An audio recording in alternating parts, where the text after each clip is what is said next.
Shining in the setting sun like a pearl upon the ocean. Come and feel me, oh feel me. Shining in the setting sun like a pearl upon the ocean. Come and heal me, oh heal me. Thinking about the love we're making and a life we're sharing. Come and feel me, oh feel me. Shining in the setting sun like a pearl upon the ocean. Come and feel me, come on heal me.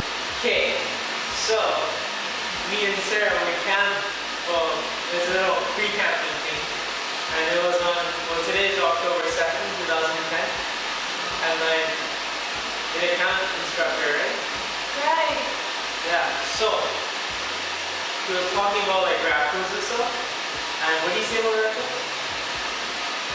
That they come and steal your food. Yeah. So like after he was talking about the raccoons, he's like, yeah. So they have 5 fingers and stuff. So he's also like, the raccoons when they fight for food and stuff, they sound like 4 or 5 babies screaming and crying. It's so annoying. But like, so if you leave a sandwich outside and you're going outside to use the washroom, when on your way back, you might see the raccoon actually literally picking up the sandwich and running away with it. So you might lose the sandwich like that. And then so I was like, oh snap, we're at a camp, right? So how are we gonna use the washroom? So then he shows me like a netted bag, like it's just a netted bag. Inside there's toilet paper. There's like a shovel kind of thing to like dig out the ground. And then like there's a string with a whistle on it. So like I was like, okay. So I know obviously what the toilet paper is for.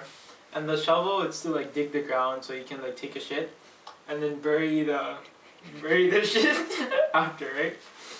And then I was like, okay, so I get out of that. Then there's a whistle. So I was like, okay, whatever. So then I was like, okay, sir, what's the whistle for? And he's like, well, whistle, why don't you take a guess? So I was like, yeah, I'll take a guess. So I guess that I was like, okay, so maybe like we use the washroom and we dig the ground and we're using the washroom, so we're doing number 2. And like, if someone walks by or if we hear something, we blow the whistle. So we're like, yo, I'm doing number 2. So I'm doing number 2. Don't look at me, kind of thing. And then he looks at me and he's like, no. If you blow the whistle, people are gonna stare at you. And if you're doing number 2 while you're blowing the whistle, you know? I was like, oh, it's not. So then he tells me, no, when you go to the number 2, if you get lost and then you're like, you know, whatever, so you blow the whistle so people can come find you. I was like, oh. So it's not because, you know, that you're doing number 2, you're taking a little dump, and then if you hear something or if you see someone, you blow the whistle. Like, I'm doing number 2, get away, get away.